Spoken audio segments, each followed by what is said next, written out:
You may not have realized it at the time, but you were a shield, an invisible spiritual force holding back the narcissist's inevitable spiritual collapse.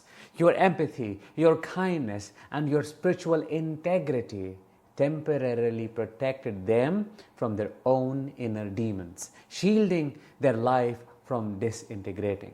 But now that you are gone, they will face these 5 spiritual consequences for hurting you. The moment you stepped away, the very moment you freed yourself from their toxic grasp, marked the beginning of their profound spiritual downfall. I am Danish, a narcissistic abuse recovery professional.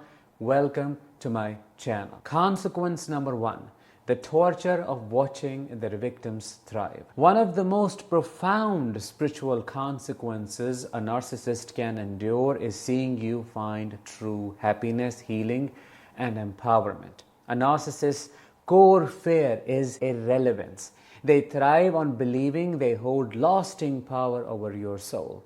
They desperately want to think they have left permanent scars, destroying your chance for peace and happiness. However, when you rise above their cruelty and rebuild your life stronger than ever, the narcissist is forced to witness their ultimate failure. Spiritually, this is torture for them. Your growth, your radiance, and your newfound freedom become a haunting reminder of their inadequacy and impotence. Your thriving spirit is a mirror they cannot avoid, painfully reflecting their inability to destroy your inner light. Number 2, their physical health starts decaying. Spiritual consequences often manifest physically, and narcissists bear this truth deeply. Over time, the toxicity they carry within begins to seep into their very bones, and it manifests itself as unexplained illnesses, chronic pain, and mysterious ailments that medical science cannot fully decipher. Internally, they carry a profound rage and deep-seated hatred as arrogance and superiority. This perpetual stress leads to premature aging, chronic diseases, and even sudden catastrophic health crises. Many narcissists, especially as they age, find themselves battling addictions and extremely harmful behavior spiraling beyond their control, which further accelerate their physical decline. Spiritually speaking, this physical decay is symbolic.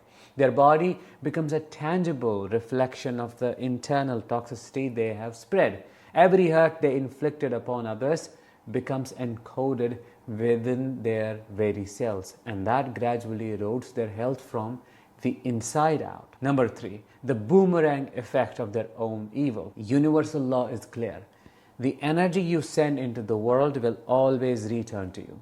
For narcissists, this cycle is harsh and certain. What they do to others eventually returns, not always how they expect, but always with powerful spiritual accuracy. The manipulator finds himself or herself getting manipulated, ensnared in a web of lies they once spun. The cheater inevitably faces betrayal from their best flying monkeys, their illusion of control shattered. The abuser is ultimately discarded, their power stripped away, which leaves them feeling powerless and desperate. The deceiver becomes the deceived, experiencing the first-hand pain they have inflicted. This spiritual boomerang effect is often delivered through the people and situations narcissists least expect, and that adds deeper spiritual irony to their suffering. They are forced to taste their own poison, which then makes them experience the devastation they so carefully inflicted upon others. Number 4, they experience eternal spiritual loneliness. Perhaps the cruelest punishment of all is that a narcissist is condemned to eternal spiritual loneliness. While they may surround themselves with people who fear or admire them superficially, they never experience genuine love or spiritual connection. You know that. Their relationships are shallow, transactional, and devoid of true emotional intimacy. This isolation is devastating. Love is the highest form of spiritual frequency, spiritual truth, a force capable of profound healing and connection. But narcissists who continually abuse, betray, and discard others become spiritually disconnected, severed from the very essence of love itself. When surrounded by crowds, their souls remain utterly alone, spiritually starving for authentic connection. This loneliness eats away at their core, relentlessly reminding them of their emptiness and the devastating consequences of their actions, which is why you see their own family just cuts them off. They get ostracized. That narcissistic son's narcissistic mother becomes a parasite. He wants to get rid of her because a time comes when he feels disgusted by that enabling. Even though he likes it, but he knows very well it is devoid of any actual affection. It's purely transactional, and he in reality has never experienced love in any of its form. Consequence number 5, they are cursed with the feeling of never feeling fulfilled. You see, narcissists are miserable. They're doomed to be that way because they live under an eternal curse, which is the profound inability to ever feel genuinely fulfilled. No matter how much attention, power, wealth, or validation they accumulate, all of it goes into a bottomless pit. Their spiritual void remains insatiable. Deep down, beneath the facade of arrogance and superiority, narcissists are constantly seeking external validation to fill an endless, eternal abyss. Spiritually, this unending hunger is torture. They are restless, empty, and perpetually tortured, unsatisfied, doomed to chase temporary and fleeting moments of power.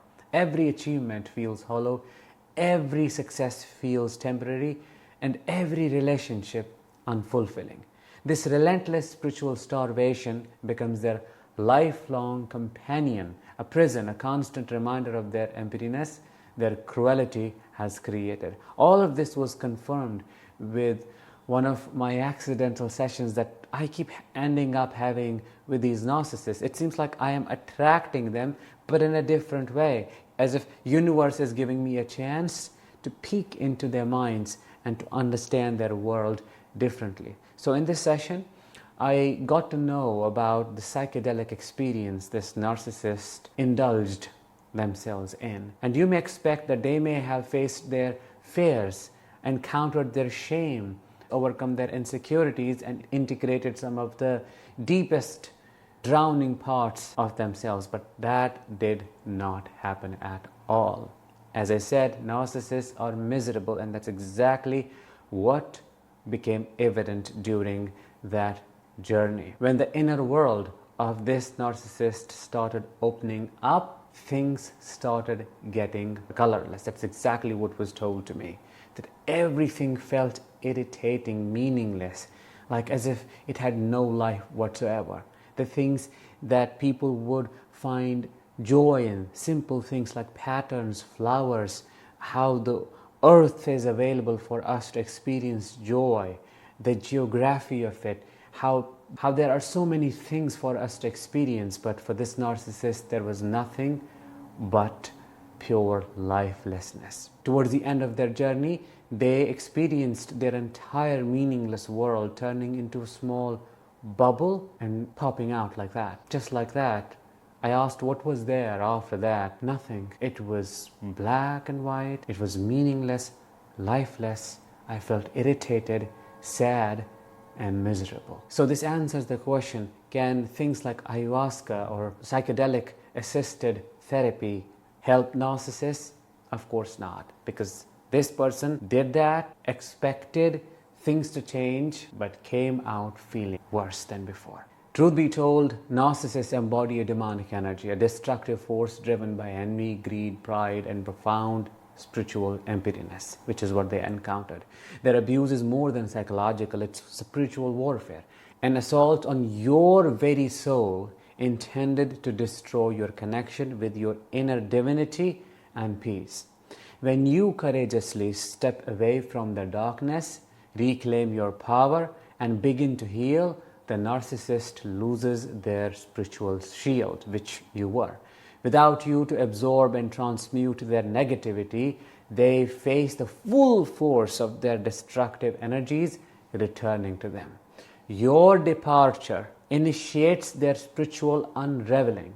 You are the light holding back their self-inflicted darkness, a protective energy they selfishly took for granted.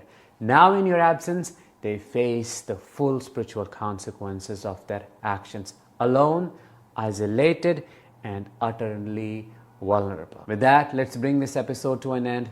Let me know what your thoughts are, what your experiences are in the comments below.